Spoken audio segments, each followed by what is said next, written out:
एक गांव में अनीता नाम की एक जादूगरनी अपनी बेटी कृति के साथ रहती थी। अनीता जादूगरनी दिल की बहुत ही अच्छी थी और वो अपनी जादुई शक्ति से हमेशा उस गांव के लोगों की मदद करने की कोशिश करती थी। उस गांव के लोग भी अनीता जादूगरनी से बहुत प्यार करते थे। गांव के सारे बच्चे भी कृति के साथ खेलने आते थे। एक दिन कृति अपने सहेलियों के साथ खेल रही थी।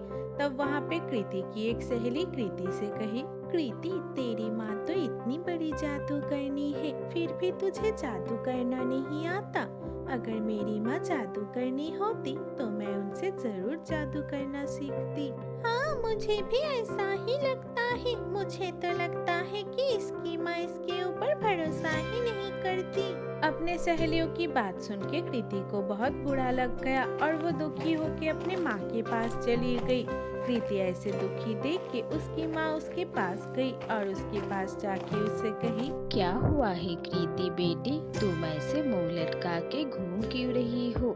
क्या हुआ है तुम्हें, बताओ मुझे बेटी। माँ, लोग कहते हैं आप मुझ पे भरोसा नहीं करते, इसलिए आपने मुझे अभी तक जादू करना नहीं सिखाया। ये तुम क्या कह रही हो बेटी, तुम मेरी बच्ची हो। मैं खुद से ज्यादा तुम पे भरोसा करती हूँ, लेकिन तुम जादू सीख के क्या करोगी? नहीं माँ, मुझे वो सब नहीं सुनना। मुझे अभी आपकी तरह जादूगरनी बनना है।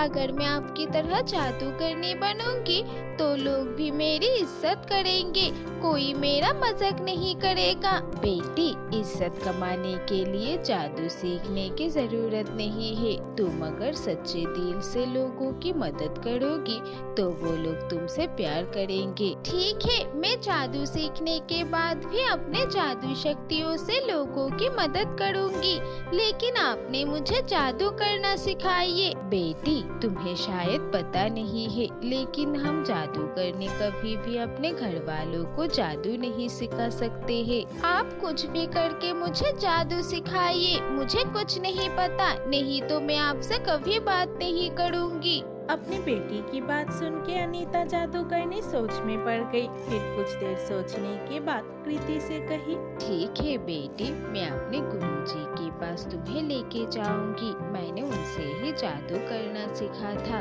अगर वो राजी होंगे तो वो तुम्हें मुझसे भी बड़ा जादूगरनी बना सकती है। ठीक है माँ, फिर हम कल सुबह ही आपके गुरुजी के पास जाएंगे।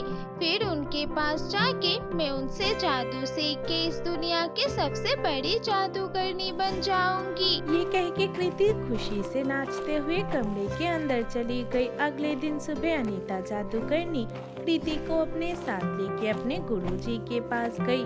अनीता जादूगरनी की गुरुजी उस गांव के दूर एक पहाड़ की गुफे में रहती थी। अनीता जादूगरनी की गुरुजी अनीता को देख के कही, अरे अनीता बेटी, इतने दिनों बाद तुम मुझे मिलने आई हो। तुम्हें देख के मुझे बहुत ही अच्छा लगा। हाँ गुरु माँ, आपको देख के भी मुझे बहुत अच्छा लगा। आप हमेशा ध्यान में व्यस्त रहती है, इसलिए मैं आपके पास नहीं आती हूँ। लेकिन बेटी, मैं हमेशा तुम्हारी खबर रखती हूँ। मुझे पता है तुम गाँव वालों का बहुत मदद कर रही हो। मैं तुम्हारे काम पे बहुत खुश हूँ बेटी। तुम्हारी बेटी को भी मैं कितने दिनों बाद देखा, ये तो बहुत बड़ी हो गई है। गुरु माँ, मैं कृति के लिए ही आपके पास आई हूँ। कृति को भी मेरी तरह जादूगरनी बनना है, क्या आप उसे जादू सिखा सकती है? हाँ, ये तो बहुत ही अच्छी बात है। तुम मेरे बेटी जैसे हो और तुम्हारी बेटी मेरी पोती जैसी है। देखना, मैं उसे इस दुनिया की सबसे बड़ी जादूगरनी बनाऊंगी। अपनी माँ की गुरु माँ की बात सुन के कृति बहुत ही खुश हो गई। फिर वो जादूगरनी कृति से कही, बेटी, कल सुबह से तुम मेरे पास आना। मैं रोज तुम्हें जादू विद्या का चर्चा कराऊंगी। देखना, तुम कुछ ही दिनों में बहुत बड़ी जादूगरनी बन जाओगी, क्योंकि तुम एक बहुत अच्छी जादूगरनी की बेटी हो। लेकिन गुरु माँ, मैं रोज इतना दूर कैसे आ पाऊंगी? मुझे आने में तो बहुत समय लग जाएगा। तुम्हें उस चीज की फिक्र करने की जरूरत नहीं है। मैं अभी तुम्हें एक ऐसी चीज देती हूँ जिसकी मदद से तुम कुछ समय में मेरे पास पहुँच जाओगी। ये कह के वो जादूगरनी अपने गुफे के अंदर चली गई। फिर वो एक जादुई झाड़ू लेके वापस आई और आके कृति को वो जादुई झाड़ू दे दिया। फिर वो कृति से कही, बेटी, तुम इस जादू झाड़ू पे बैठ के मेरे पास आना। अगर मैं जो सिखाऊंगी वो तुम मन लगा के सीखोगी तो मैं तुम्हें एक बहुत अच्छी जादूगरनी बनाऊंगी। उस जादूगरनी की बात सुन के अनीता जादूगरनी और कृति दोनों ही बहुत खुश हो गए और वो लोग वहाँ से चले गए। अगले दिन से कृति रोज अपने माँ की गुरु माँ के पास जादू सीखने आने लगी। कुछ दिनों में ही उसे जादू करना आने भी लग गया। एक दिन कृति अपने गुरु माँ के गुफे में घूम रही थी, तब उसे एक कागज मिला। उस कागज में एक तस्वीर था जिसमें बादलों के ऊपर एक अनार के घर का तस्वीर था और उस कागज में ही वहाँ तक जाने का रास्ता भी था। ये देख के कृति मन ही मन सोचने लगी, लगता है गुरु माँ ने अपना सारा खजाना छुपाने के लिए ही बादलों के ऊपर ये अनार का घर बना के रखा है। मैं एक बार वहाँ से घूम के आती हूँ। अगर मुझे सारे खजाने मिल गए तो मैं बहुत अमीर बन जाऊंगी। ये सोच के कृति ने वो कागज अपने पास ही रख लिया और चुपचाप वहाँ से चली गई। उस दिन जादू सीखने के बाद वो अपने जादुई झाड़ू पे बैठ के वहाँ से तो निकल गई, लेकिन वो अपने घर वापस नहीं गई। वो वहाँ से थोड़ा दूर जाके उस कागज को निकाला और फिर नक्शा देखते हुए बादलों में उस अनार के घर के पास जाने लगी। नक्शा देखते हुए जाते जाते वो आसमानों में उस बादलों के बीच में पहुँच गई, लेकिन उसे कुछ भी नहीं दिख रहा था। लगता है जादूगरनी ने ये नक्शा ऐसे ही बनाया है। यहाँ पे तो ऐसा कुछ भी नहीं है। अभी मैं घर वापस चली जाती हूँ। ये सोच के कृति वहाँ से जाने ही लगी, तब अचानक से उसके सामने वो अनार का घर प्रकट हो गया और वो अनार का घर सोने का बना हुआ था और वो दूर से बहुत चमक रहा था। ये देख के कृति की खुशी का ठिकाना नहीं रहा। अरे, ये तो जादूगरनी का वो अनार का घर है। इसके अंदर ही सारे खजाने छुपे होंगे।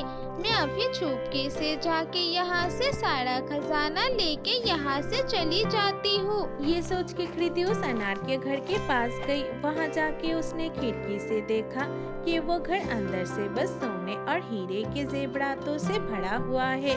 ये देख के कृति के मन में और भी ज्यादा लालच आ गया और वो दरवाजे खोलने की कोशिश की। तब वो दरवाजा अपने आप खुल गया। इस घर का दरवाजा भी खुले हुए है। लगता है यहाँ से कोई भी आके खजाना लेके जा सकता है। ये सोच के कृति उस घर के अंदर गई और वो अपने हाथों से सोने और हीरे उठाने लगी, लेकिन अचानक से एक आवाज आई और उसने देखा कि उस घर का दरवाजा अकेले ही बंद हो गया। ये देख के कृति दौड़ के उस दरवाजे के पास जाके उसको खोलने की कोशिश करने लगी, लेकिन वो दरवाजा खुलने का नाम ही नहीं ले रहा था। ये देख के कृति के आंखों में आंसू आ गए और वो रोने लगी, लेकिन वो दरवाजा नहीं खुला और वो वहीं पे फंस गई। उधर शाम हो गया। कृति जब घर नहीं पहुंची तब अनीता जादूगरनी ने सोचा, लगता है गुरु माँ ने अभी तक कृति को नहीं छोड़ा। एक काम करती हूँ, मैं जाके कृति को लेके आती हूँ। बाहर अंधेरा भी हो गया है। ये सोच के अनीता जादूगरनी अपने जादुई झाड़ू पे बैठ के गुरु माँ के पास गई, लेकिन वो गुरु माँ के पास जाके देखा कि कृति वहाँ पे नहीं है।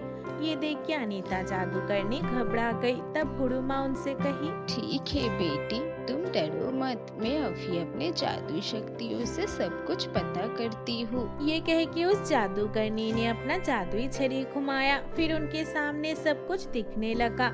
ये देख के वो जादूगरनी सब कुछ समझ गई। फिर वो अनीता जादूगरनी को लेके उस अनार के घर के पास गई और वहाँ जाके उन्होंने अनीता जादूगरनी को सब कुछ बताया। फिर उन्होंने कृति को उस घर से आजाद किया और फिर उससे कही, कृति, तुमने अपने लालच के लिए यहाँ चोरी करने आई हो। ये एक जादुई खजाना का घर है, कोई यहाँ से चोरी नहीं कर सकती। तुम्हें इस काम के लिए सजा मिलेगी। ये कह के गुरुमा ने कृति को 2 साल के लिए अपने गुफे में कैद कर लिया। अनीता जादूगरनी भी कृति की गलती समझ गई और वो भी अपने गुरुमा से कुछ नहीं कही।